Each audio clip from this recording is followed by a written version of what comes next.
As polling for an Indigenous Voice to Parliament continues to be on the decline, supporters are being told to hone their strategy in a bid to sway undecided voters.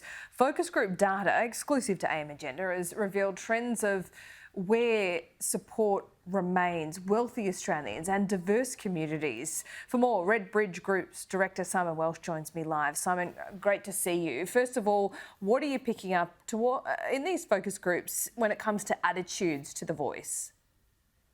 Yeah, thanks, Laura. We're certainly seeing what we're seeing in the groups is sort of reflecting, I think, what's happening in the broader polling. That there's certainly no doubt that the support is getting softer. That there's definitely now a bigger group in the middle that are sitting in what we call that persuadable middle. They might be soft yes, they might be soft no, but they're gettable by either side of the campaign. So what we're sort of really looking at now is what's the strength of the campaigns. And one of the ways in which we do that is when we talk to people about sort of what they're finding compelling arguments. We're looking for, are they kind of picking up, are they repeating back to us the messages from either side of the campaign? That's a good indication of where the campaigns are cutting through, whether they're speaking to people. And what we're finding is that there's actually quite a bit of clarity around the no arguments. So you consistently hear about, it'll divide us by race, there's not enough detail, or it just won't make practical difference, it'll just be bureaucratic. Real sort of clarity around particularly those sort of three main arguments, which says to us there's a campaign that's on message, it's cutting through, that's sort of landing with people. When we talk to people about yes and why they should vote yes or why they might vote yes, what we find is a plethora of reasons. And people are entitled to have a plethora of reasons, but as an indicator of sort of campaign strength, that's a bit of a worry. So we hear everything from we need a voice because it will make a tangible difference, through to it's not about tangible difference, it's about doing the right thing, to, we need it in the Constitution, through to, look, I'll vote yes, but I'm not sure about this whole Constitution thing. So it's just messy. And that sort of, I call it that sort of aha argument, that one that when people hear it, they go, oh, now I get it. That hasn't really landed yet. We're still sort of searching for that, I think, in terms of the folk running that yes campaign.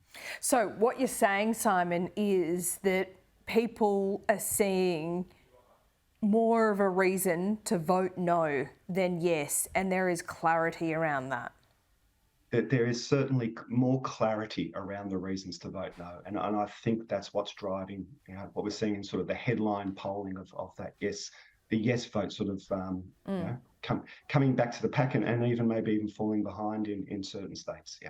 Okay, so what about the yes vote? Where is that solid geographically and groups? We know they're not homogenous, but what are you finding in the research?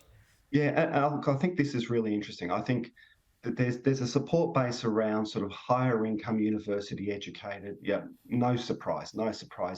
So if you think about political overlays, and you're probably thinking about sort of your Teal seats, your Labor seats that they picked up at the last election. Some of those former Liberal seats in the higher incomes, higher socioeconomic status parts of our major cities. No surprises. That's the heart of progressive Australia now. Once upon a time, university education was a marker of voting Conservative. Now it's a marker of voting Progressive. What's interesting, we've been watching this for a while now, is diverse communities, irrespective of income, irrespective of education level, although education level still has a little bit to play, are becoming a strong sort of centre of support for the yes vote. And when I say strong, I mean you might be talking sort of high 50s in terms of the yes vote, but that's now strong. So it's when we talk to people, it's linked to their own sort of personal experiences of hardship, of racism, of sort of systemic disempowerment. They don't use that word; that's my word. And so they see in the yes vote a sort of a sense of solidarity, a sense of opportunity to do something for a people that have been through sort of similar or worse experiences than they've been through themselves. So I think that diverse community is a fascinating story in this referendum. Okay, when it comes to it, what do you think will happen come the referendum? Let's assume it's middle of October and there's some campaigning to go and a lot of people still haven't focused the mind. What are you most concerned about? Is the majority for the Yes campaign, is that a risk of not getting there across the board before we even talk about the states? Yeah. Look, I think it's in real trouble. That campaign strength, that ability to really sort of articulate that key reason.